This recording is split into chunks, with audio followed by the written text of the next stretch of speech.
एक गांव में मोंटी और रमेश दोनों बचपन के दोस्त रहते हैं। मोंटी शहर में पढ़ने जाता है और कुछ सालों में बहुत अच्छी नौकरी पाकर शहर में ही रहने लगता है। पैसा आ जाने पर मोंटी अपनी पत्नी रीमा के साथ एक बड़ा घर देखने जाता है जिसमें स्विमिंग पूल भी हो। सेठ जी, ये घर तो बहुत ही सुंदर है। क्यों रीमा, क्या कहती हो, ले लें? वह बहुत ही आलीशान घर होता है और उन दोनों को देखते ही पसंद आ जाता है और वो उसे खरीद लेते हैं। चलो अच्छा है, ये घर अच्छे दामों पे बिक गया, गले की हड्डी बन गया था। फिर दोनों रात में सो रहे होते हैं कि तभी आधी रात होते ही अजीब अजीब सी डरावनी आवाजें आने लगती हैं, जैसे कोई औरत रो रही हो। आवाजें सुनकर रीमा की नींद खुलती है। अरे ये कैसी आवाजें हैं? ये तो पूल के पास से आ रही हैं। वो जैसे ही पूल के पास जाती है उसे कुछ नहीं दिखता। जैसे ही वो वापस जाने लगती है तभी एक डरावना सा हाथ पूल से बाहर निकलकर रीमा को पूल के अंदर खींच लेता है। डर के मारे रीमा की चीख निकल जाती है। नहीं, छोड़ दो मुझे, अरे मर गई रे, अरे कौन है नास मिटा, छोड़ो मुझे। आवाज सुनकर मोंटी भी बाहर आता है और देखता है। रीमा, क्या हुआ? तुम इतनी रात में पुल में नहा रही हो? मुझसे रहा ही नहीं गया, इतना सुंदर पूल है। अरे अंदर चलो, सो जाओ अब। रीमा पूल से बाहर आती है और मोंटी का हाथ पकड़कर अंदर जाने लगती है। वो पीछे मुड़कर पूल की तरफ देखकर हंसती है। उसका चेहरा आधा चुड़ैल सा हो जाता है और आंखें खतरनाक बड़ी और डरावनी हो जाती हैं। अरे अब क्या हुआ? चलो, तुम्हारा पुल कहीं भागा नहीं जा रहा, कल नहा लेना इसमें। मोंटी को रीमा का भूतिया चेहरा नहीं दिखता। हाँ, चलो राजा जी। अगले दिन दोनों नए घर की खुशी में पार्टी करने की सोचते हैं और अपने दोस्त रमेश को भी बुलाते हैं। फिर रमेश अपनी पत्नी कविता के साथ गांव से शहर जाता है।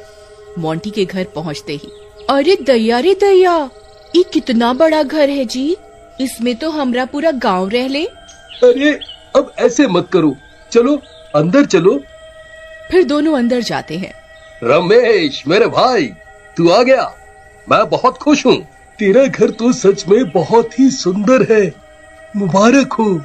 अरे रीमा, भाभी को ले जाओ, कमरा दिखा दो, थोड़ा आराम कर लें, और घर भी दिखाओ पूरा। जाओ भाई जाओ। कविता, ये देखो, ये हमारे घर का पूल है, मेरी सबसे प्यारी जगह। अरे ईका, आपके घर में तालाब भी है, इसमें मजा आता होगा ना?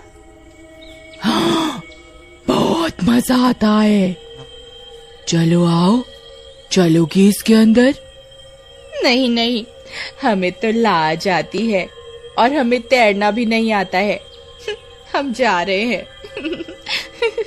फिर कविता वहाँ से शर्माते हुए चली जाती है। रीमा को भूख के कारण गुस्सा आ रहा होता है और वो अपने चुड़ैल के रूप में आ जाती है। ये कैसे गांव के गंवार आ गए हैं? एक तो मुझे बहुत भूख लगी है, इतने दिन बाद तो इस घर में कोई रहने आया है, पर मुझे सब्र रखना होगा। नहीं छोड़ूंगी, किसी को नहीं छोड़ूंगी। अरे कविता भाभी, रीमा कहाँ है? वो पुलवा के पास है। अरे यार, पता नहीं इसे पुल से इतना प्यार क्यों है, हर टाइम वहीं रहती है। रमेश, तुम और भाभी कमरे में जाओ, आराम करो, मैं रीमा को देखता हूँ। अरे रीमा, ओ रीमा, रीमा। आ गया रीमा रीमा करता हुआ, दिल तो करता है इस नामाकूल को ही कच्चा चबा जाऊं। रीमा पूल की तरफ मुंह करके खड़ी होती है।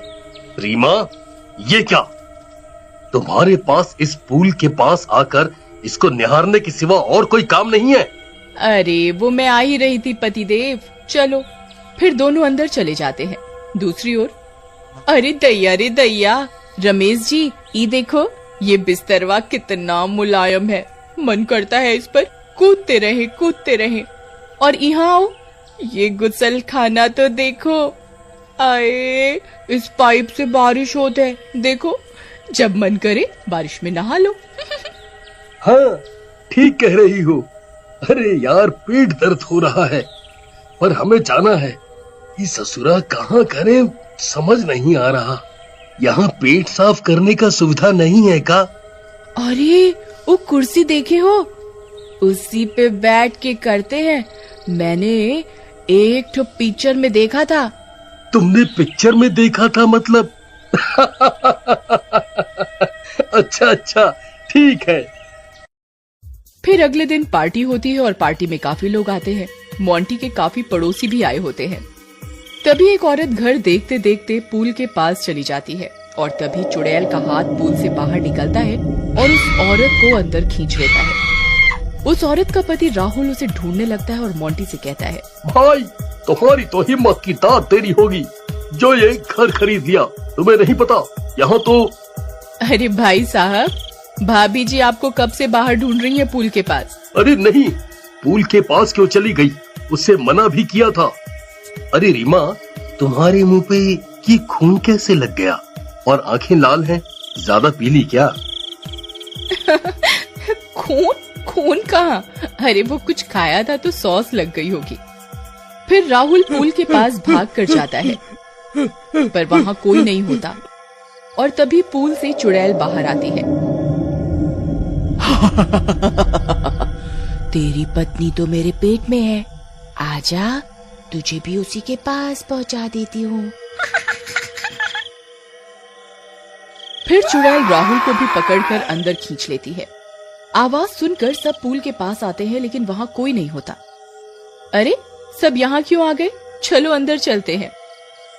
अरे नहीं, हम यहीं थे और एक हाथ पूल से बाहर आया और वो औरत को खींचकर अंदर ले गया।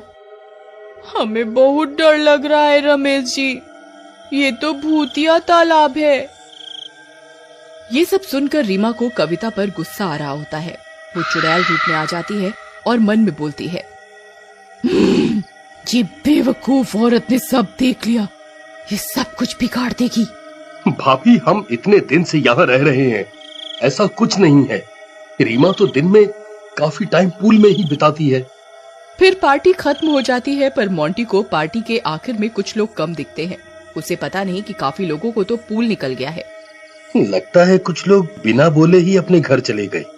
फिर सब सोने चले जाते हैं पर कविता को नींद नहीं आ रही होती। वो उठकर खिड़की से पूल को ही झांक कर देखती है तो उसे रीमा वहाँ खड़ी दिखाई देती है। रीमा पूल के अंदर चली जाती है। अरे ये क्या?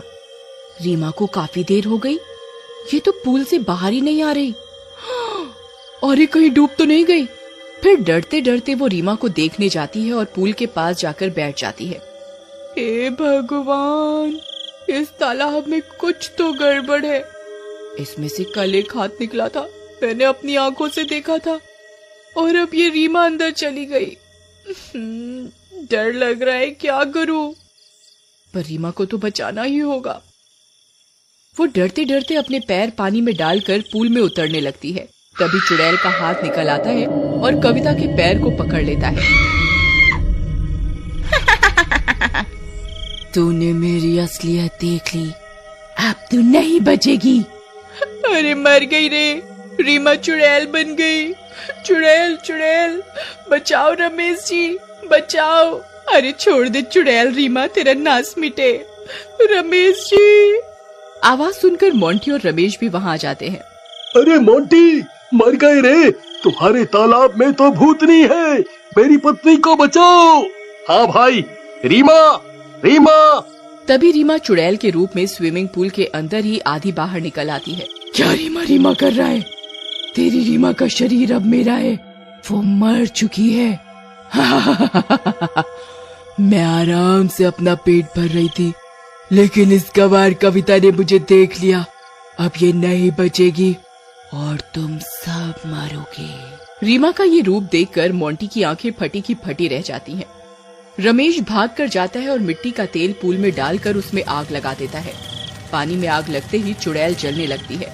नहीं मोंटी, मैं तुम्हारी रीमा हूँ, मुझे बचा लो। अरे मर गई रे।